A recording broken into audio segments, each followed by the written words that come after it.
مدینے کی گلی میں پھر دوبارہ چلتے ہیں۔ حضرت عمر رضی اللہ تعالیٰ عنہ کا دربار لگا ہے۔ ایک شخص کو پکڑ کر لوگ لے آتے ہیں کہ اس شخص نے ہمارے باپ کو قتل کر دیا۔ حضرت عمر رضی اللہ تعالیٰ عنہ نے پوچھا کیا ماجرا ہے بھائی؟ اس نے کہا جی واقعی میں ان کے باپ کا قاتل ہوں، لیکن میں نے قصداً قتل نہیں کیا۔ ہوا یہ کہ میں ایک مسافر ہوں، جا رہا تھا، راستے کے اندر سبز چراگاہ تھی، میرا اونٹ بھوکا تھا، اس چراگاہ میں داخل ہو گیا۔ اس کے بوڑھے باپ نے پتھر اٹھایا اور میرے اونٹ کو مارا، اس کی آنکھ نکل گئی۔ مجھے بڑا غصہ آیا، میں نے وہی پتھر اٹھا کر اس کے باپ کو دے مارا، لیکن وہ ایسے ٹکانے پہ لگا کہ اس کا باپ فوراً فوت ہو گیا۔ میرا قصد اور ارادہ نہیں تھا، لیکن بہرحال میں اس بات کا اقراری ہوں کہ میں نے اس کے باپ کو قتل کر دیا ہے۔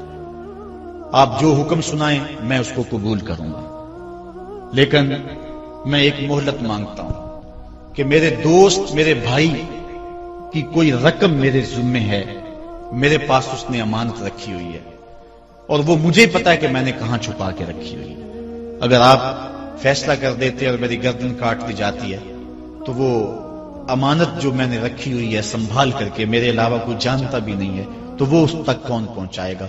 اگر آپ مجھے 3 دن کی مہلت دے دیں تو میں جا کر کے اس کی امانت اس کو واپس کر کے پھر واپس آؤں گا، پھر یہ پھندا پھانسی کا میں اپنے گلے میں ڈلوانے کے لیے تیار ہوں۔ حضرت عمر رضی اللہ تعالیٰ عنہ نے فرمایا کہ کوئی شخص تیری ضمانت دے دے تو ہم تجھے چھٹی دینے کے لیے تیار ہیں۔ اس نے دائیں بائیں دیکھا، پورے مدینے میں اس کا کوئی شناسہ ہی نہیں تھا، واقف ہی نہیں تھا، ایک اجنبی شخص تھا۔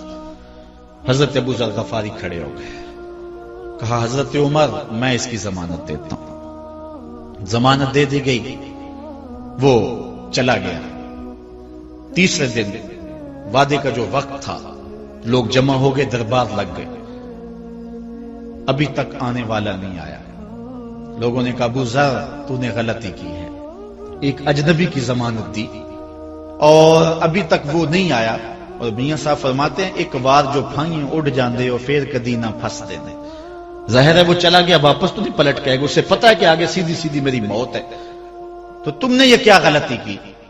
خیر آپ نے فرمایا کہ اگر وہ نہ آیا تو یہ پھانسی کا پھندا میرے گلے میں ڈال لینا، لیکن بہرحال میں نے اس کی ضمانت دی۔ کچھ عرصہ بیتا کہ دور سے گرد و غبار اڑتا ہوا دکھائی دیا۔ جب صورت واضح ہوئی تو وہی شخص تھا۔ حضرت عمر فاروق رضی اللہ تعالیٰ عنہ کے دربار میں کھڑا ہو کہنے لگا حضرت کسی وجہ سے تاخیر سے پہنچا ہوں، معذرت چاہتا ہوں، اب جو حکم ہے پورا کیجیے۔ حضرت عمر رضی اللہ تعالیٰ عنہ اس کے پھانسی کے احکامات جاری کر چکے تھے۔ آپ نے فرمایا کہ ابو ذر یہ بتا کہ تو نے اس کی ضمانت کیسے دی جب تو اسے جانتا نہیں تھا؟ تو سنو حضرت ابو ذر غفاری نے کیا کہا۔ کہا ایک اجنبی میرے محمد کے مدینے میں پناہ مانگ رہا تھا اور اس نے چاروں سمت دیکھا اور کوئی شخص نہیں تھا جو اس کو امان دیتا اور اس کی ضمانت دیتا، تو میں نے اس لیے ضمانت دے دی کہ نہ بھی آیا تو اپنی جان چلی جائے گی، کل کو یہ تو نہیں کہے گا کہ محمد کے مدینے میں کسی نے ضمانت مانگی تھی، پورے شہر میں کوئی ضمانت دینے والا نہیں تھا۔ اس کو کہا کہ انہوں نے تو ضمانت دے دی، میاں اب تو بتا کہ تو چلا گیا تھا، تجھے جانتا کوئی نہیں تھا، نہ پلٹ کے آتا تو تجھے کوئی پوچھنے والا نہیں تھا، تو نے یہ دوبارہ موت کے منہ میں کیوں اپنا سر رکھا ہے؟ تو اس نے کہا کہ میں نے کہا کہ ایک اجنبی کی ضمانت ایسے شخص نے دی ہے جو مجھے جانتا بھی نہیں ہے، اور اگر میں نہ گیا تو لوگ قیامت تک اجنبیوں پر بھروسہ نہیں کریں گے کہ اجنبی یوں سلوک کیا کرتے ہیں۔ تو حضرت عمر رضی اللہ تعالیٰ عنہ اس کے پھانسی کے احکام جاری کیے، تو جن کے باپ کو قتل کیا تھا وہ بیٹے کھڑے ہو گئے، کہنے لگے تاریخ کی کالک ہم اپنے منہ پہ ملیں گے، ہم بھی اپنے باپ کے قاتل کو معاف کر دیتے ہیں۔ یہ ہماری تاریخ ہے، یہ ہماری کہانی ہے، لیکن آج ہم کس جگہ پہ کھڑے ہیں اور کیا ہماری صورتحال ہے؟ نہ ہمارا کردار رہا اور نہ ہمارا کوئی تشخص رہا۔ آج ہم نے اپنا تشخص بھی مٹا کے رکھ دیا، اپنے طرز زندگی بھی بدل دی، نہ ہماری باطن کی وہ روشنی رہی، نہ ظاہری وہ صورت رہی کہ ہم پہچانے جائیں کہ حضور کے غلام ہیں، بلکہ آج بھانت بھانت کی بولیاں بول رہے ہیں۔ اقبال نے کیا کہا تھا؟ اپنی ملت پر قیاس اقوام مغرب سے نہ کر، خاص ہے ترکیب میں تجھے قوم رسول ہاشمی۔ ایک وہ حدیث میں نے آپ کے سامنے رکھی جو حضور کا فرمان ہے، الشیطان جاسم علی قلب ابن آدم، انسان کے دل پر شیطان قبضہ جماتا ہے، جب یہ غافل ہوتا ہے تو وسوسہ اندازی شروع کرتا ہے، اور دل اگر پورا سیاہ ہو جائے تو پھر شیطان کے لیے معاملہ ہی آسان ہو گیا، کیونکہ سمجھو کہ دل کے قلعے کی دیواریں منہدم ہو گئی، اب شیطان جدھر سے مرضی آئے جدھر سے مرضی جائے۔ ہاں اب بھی اس کی اصلاح کا طریقہ ہے جو حضور نے ارشاد فرمایا۔ آقا کریم علیہ السلام نے ہمیں کسی معاملے میں بھی حضور نے تنہا نہیں چھوڑا۔ آقا کریم ارشاد فرماتے ہیں کہ لِكُلِّ شَيْءٍ سِقَالَةٌ وَالسِّقَالَةُ الْقُلُوبِ ذِكْرُ اللَّهِ، ہر شے کو زنگ لگ جائے تو اس کا زنگ کسی نہ کسی شے سے اتارا جاتا ہے۔ کپڑے میلے ہو جائیں تو صابن وغیرہ سے صاف کر لیتے ہیں، یہ لوہا میلا ہو جائے تو ریگ مار سے صاف کر لیتے ہیں، ہر شے کا زنگ کسی نہ کسی شے سے اترتا ہے۔ اب دل اگر میلے ہو جائیں گناہوں سے تو کیسے دل پاک ہوں گے؟ سقالۃ القلوب ذکر اللہ، کہا اللہ کا ذکر کرو دل ستھرے ہو جائیں گے، دل پاک ہو جائیں گے، جتنا زیادہ ذکر کرو گے اس قدر دل جلا پائیں گے اور دل نور پائیں گے۔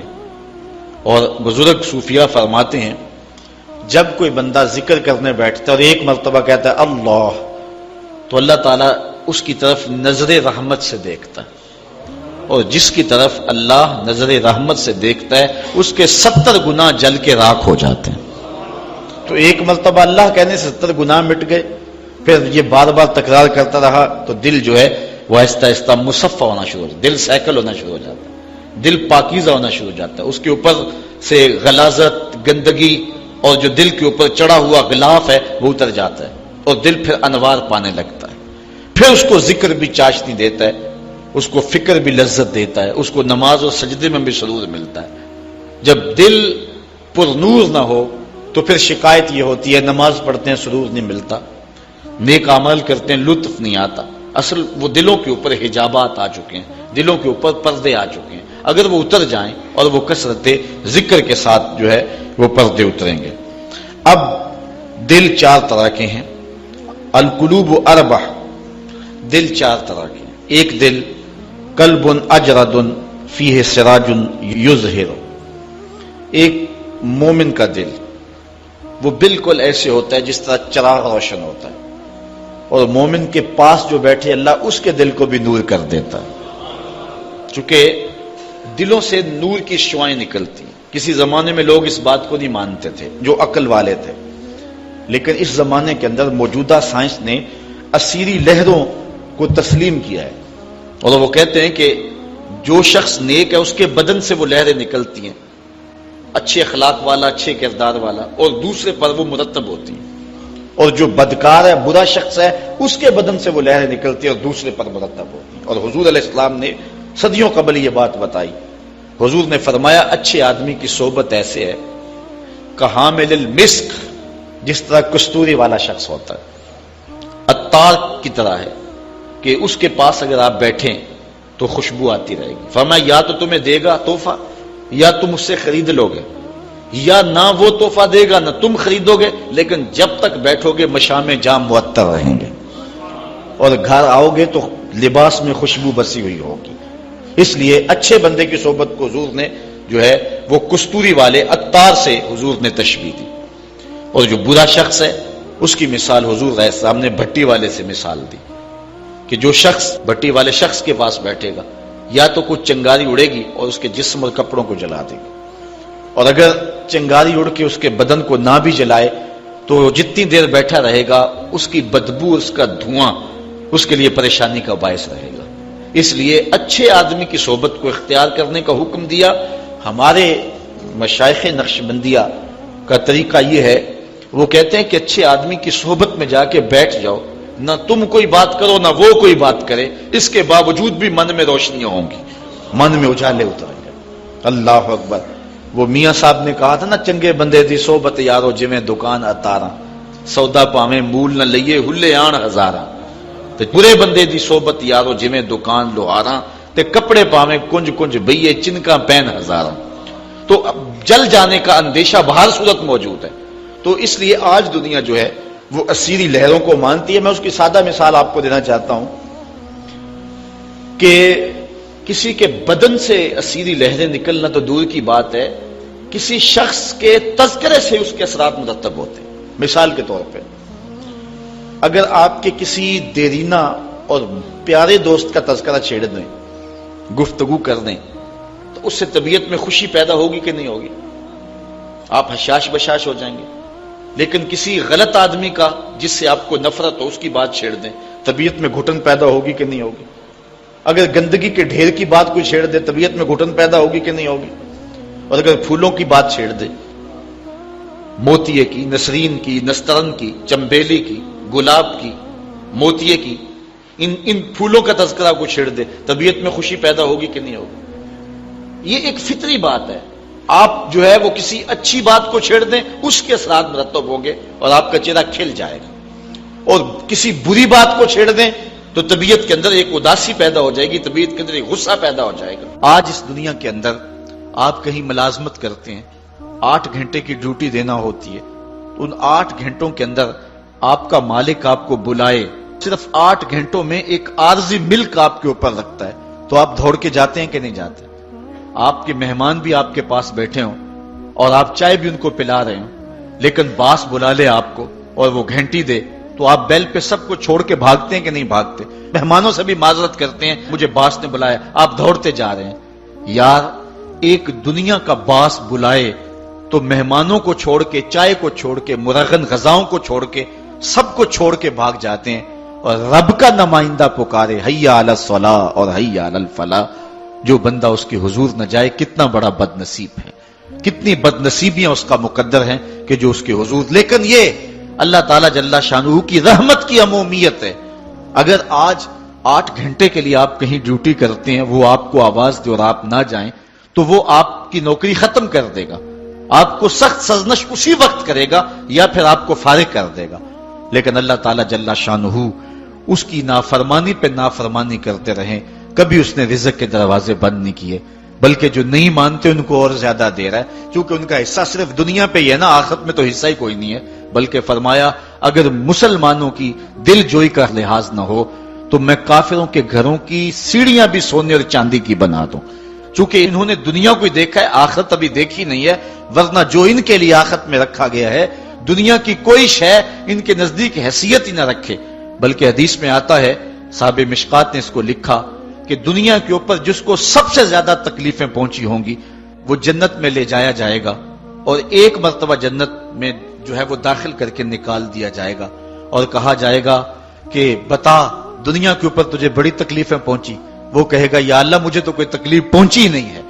جنت کی صرف آب و ہوا سارے دکھ ختم کر دے گی، اور جس نے تخت و تاج پہ بیٹھ کے بھی زندگی ساری گزاری ہو، حدیث میں آتا ہے اس کو جہنم میں ایک ڈبکی لگائی جائے گی، اور پھر اس کو کہا جائے گا بتا تو دنیا کے اوپر کوئی راحت پائی ہے؟ وہ کہے گا مالک دنیا کے اوپر میں نے کوئی سکھ دیکھا ہی نہیں ہے۔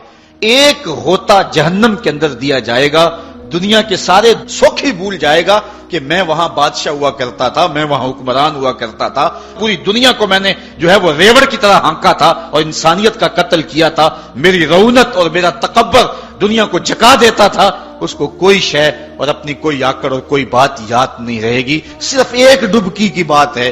اور جس نے دکھ پہ دکھ کاٹے، غربت، تنہائی، دکھ، اذیت، مصائب، آلام، مشکلات، لیکن ایک بار جنت سے گزار کر کے جنت کی صرف آب و ہوا ہی سنگھائی جائے گی، تو اس کو کہا جائے گا بتا دنیا کے اوپر تجھے کوئی دکھ پہنچا؟ وہ کہے گا میرے رب دنیا پہ مجھے کوئی دکھ نہیں پہنچا۔ اب بتائیے کہ اللہ کے حضور ہم حاضر ہوں یا کہ دنیا کوئی منشا و مقصود بنا لیں؟ ہماری زندگی کی ڈگر کیا ہونی چاہیے؟ پہلی بات تو یہ ہے کہ جنت کے مقابلے میں اس دنیا کی حیثیت ہی کوئی نہیں، اور دوسری بات اگر دنیا کے اوپر ہم عزتیں، سرخرویاں جس کو ہم سمجھتے ہیں یہ سرخرویاں ہیں وہ پا بھی لیں تو وہ کتنا کو عرصہ ہے، پھر اس کا حساب بھی تو ہم نے دینا ہی دینا ہے۔ اس لیے ہم دیکھ لیں جتنا برداشت کرتے ہیں اس کے مطابق جو ہے وہ ہم چلیں۔ ایک بادشاہ تھا، وہ پھولوں کی سیج پہ سویا کرتا تھا، خادمہ اس کے لیے پھولوں کی سیج بچھایا کرتی تھی، مدت گزر گئی، پھولوں کی سیج پہ سونے کا عادی تھا۔ ایک دن خادمہ نے سوچا، لونڈی نے سوچا روزانہ بادشاہ اس سیج پہ سوتا ہے، پتہ نہیں کیا لطف ہوگا۔ اس سیج کا لطف اٹھانے کے لیے وہ بھی لیٹ گئی۔ سیج تیار کرنے کے بعد ایک لمحے کے لیے کمر سیدھی کی تو سارے دن کی تھکی ہوئی تھی، آنکھ لگ گئی۔ بادشاہ وقت پر اپنے اس خاص کمرے میں داخل ہوا تو ایک لونڈی کو پھولوں کی سیج پہ سویا ہوا دیکھا تو غیرت سے جل بن کے کباب ہو گیا۔ ایک لونڈی کی یہ اوقات کہ بادشاہ کی سیج پہ سوئے۔ اس نے جلاد کو بلایا، کہا اس کو الٹا لٹکاؤ اور اتنا مارو کہ اس کی جان نکل جائے، تاکہ باقی خدام کو پتا چل جائے کہ بادشاہوں کی سیجیں، ان کے بستر، ان کے گھر کتنے مقدس ہوا کرتے ہیں۔ لونڈی کو الٹا لٹکا دیا گیا اور جلاد ضرب پہ ضرب لگا رہا ہے، کوڑے پہ کوڑا مار رہا ہے۔ وہ چیختی ہے، روتی ہے، بچا لو مجھے، میری جان نکل رہی ہے۔ روتے روتے کیا خیال آیا کہ اس نے ہنسنا شروع کر دیا۔ بادشاہ نے جلاد کو کہا رک جا، اس لونڈی سے پوچھ روئی کیوں ہے، اسے یہ بھی پوچھ ہنستی کیوں ہے۔ جلاد نے کہا لونڈی بتا روتی کیوں ہے۔ اس نے کہا تجھے نہیں پتا جب کوڑا لگتا ہے تو جان نکلنے کو آتی، نزا کا عالم طاری ہو جاتا ہے۔ کہا یہ تو سمجھ ہے، لیکن ہنستی کیوں ہے؟ کہا ہنسی مجھے اس بات سے آئی ہے کہ چند لمحوں کے لیے سوئی ہوں، اتنی تکلیف کاٹ رہی ہوں، سوچا عمر بھر ہو گئی سوتے ہوئے، جس کو اس کا کیا بنے گا، جس کی زندگی بیت گئی اس سیج پہ سوتے ہوئے، اس کا کیا بنے گا۔ صاحبو، یہ دنیا پھولوں کی سیج نہ بنائیں، اس دنیا کو اللہ کی عبادت کے لیے گزاریں، ذکر فکر میں گزاریں، سحری کے وقت اٹھ کے مصلی پہ کھڑا ہو کے رونا سیکھیں، اللہ کے حضور آئیں، رزق کی تلاش میں رازق کو بھول نہ جائیں۔ تم سمجھتے ہو دکان بند کر کے چلے گئے تو شاید میری آج کی سیل کم ہوگی، سیل دینے والا، رزق دینے والا، رزق کے دروازے کھولنے والا وہ رب ہے۔ جاؤ اس کے حضور جاؤ اور جا کے اس سے مانگو، مالک، رزق کا مالک بھی تو ہے، تیرے ہاتھ میں سارے خزانے ہیں، میری مدد فرما۔ دیکھنا کہ رحمتوں کے کس طرح دروازے کھلتے ہیں اور جو تمہیں ملتا ہے اس میں برکت کتنی ہوتی ہے۔